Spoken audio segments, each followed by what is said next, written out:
What's happening, folks? Back with another reaction, back with some more Recoil, and we're back for the final tune on the first disc of the 2010 compilation Selected.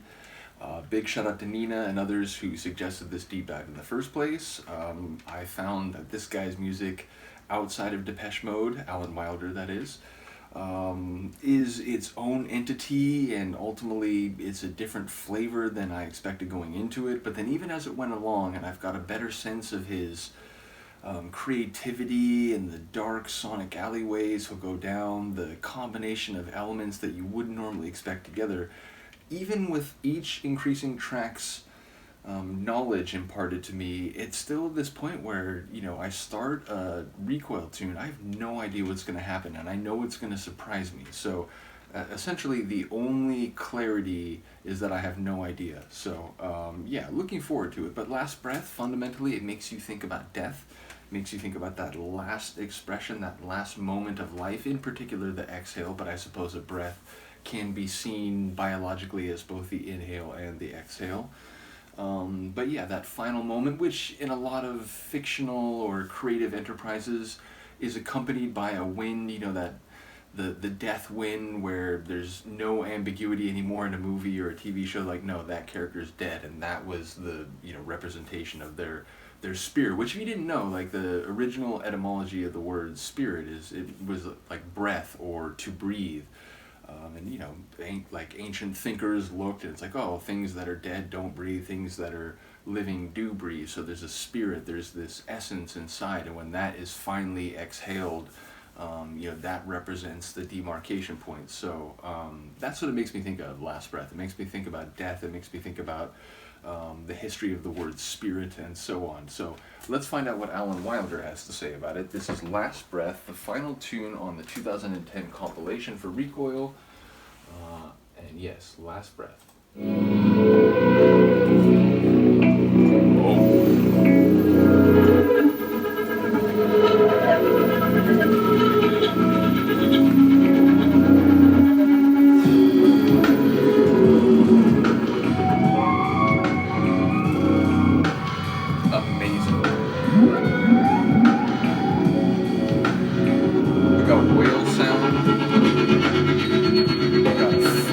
Transmissions and communications.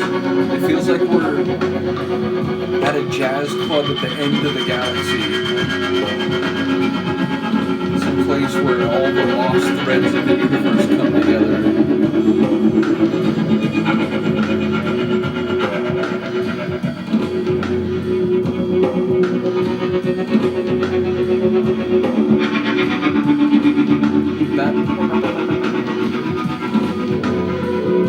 It gives me a little 90s Depeche Mode vibes.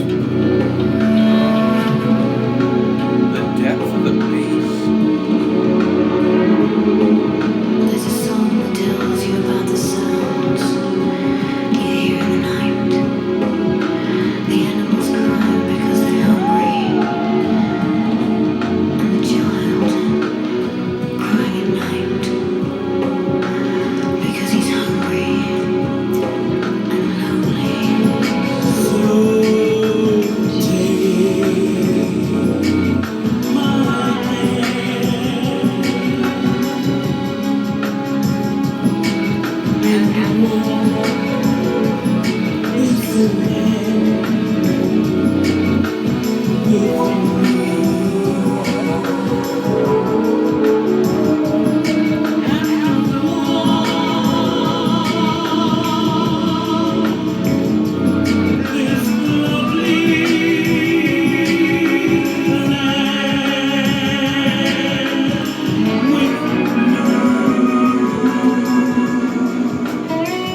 That's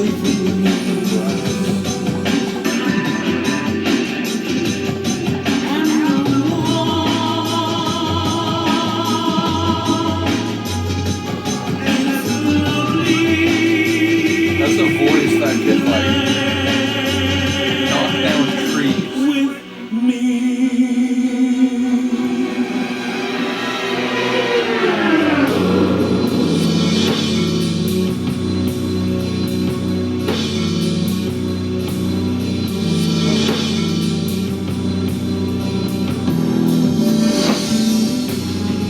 Once again, a dramatic mood and sonic shift.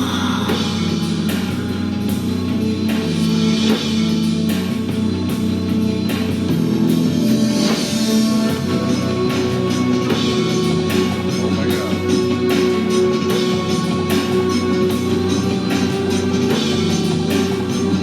This could definitely be a film.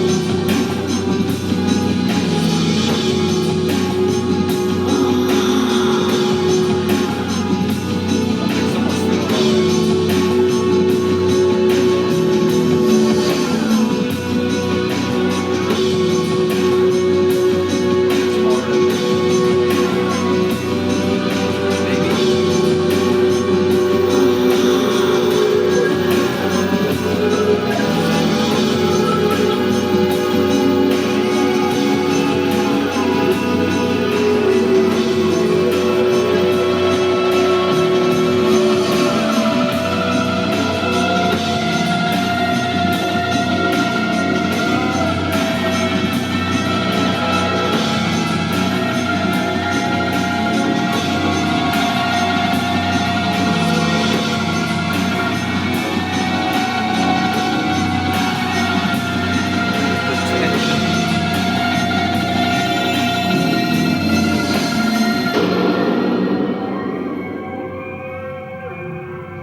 the cry of the hungry animals, the hungry children. I'm not sure.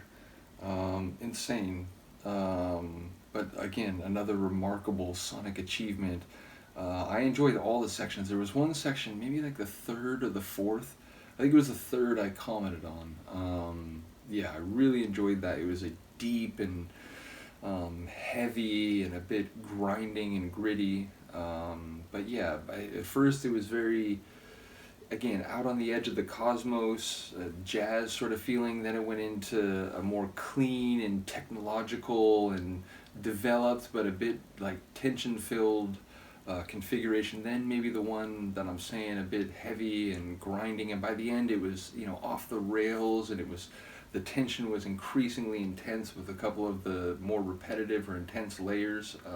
So yeah, really enjoyed the overall story, even if I'm not quite sure what's happening. I caught some of those spoken word lines, but again, sometimes I'm so enveloped or focused on the sonics that, you know, there are lines that slip by, or even the vocals. Like sometimes I hear the vocals and not even the words sung, so, or in this case I suppose spoken. But there was also singing. There was like a male voice. I don't know if that's Alan. I'm trying to remember. I think someone said he doesn't like really sing on his tracks, and like if you hear vocals, it's someone that's, you know, come in. There's certainly been several examples already on the compilation of guest vocalists or vocals sampled from elsewhere. But yeah, there seemed to be a male voice, and then there was that, let's say, passionate vocal toward the latter half. I don't know if that was the same person who was doing those more spoken vocals. But yeah, really, again, a monumental sonic composition. Just really enjoy hearing his work outside of Depeche Mode, which I never even knew about until, again, Nina and some others commented. So big ups to all of you. We'll be back for the second disc of Selected, which is remixed, and there's, again, some of the tunes that we've already listened to. I think there's at least one or two, maybe not. There's Missing Piece. Yeah, so there's one called Missing Piece. That one, I don't remember us going through yet. It doesn't appear to be in the track list for disc 1. So most of these are remixes of tunes we've already heard, but it does seem like there's a couple, like 5,000 Years. That one isn't on the disc 1 either. So yeah, there's a couple that we won't have heard in any form before, or I won't have heard, I should say. So yeah, looking forward to that. Do let me know what you think of this one. I will see you next time. Peace.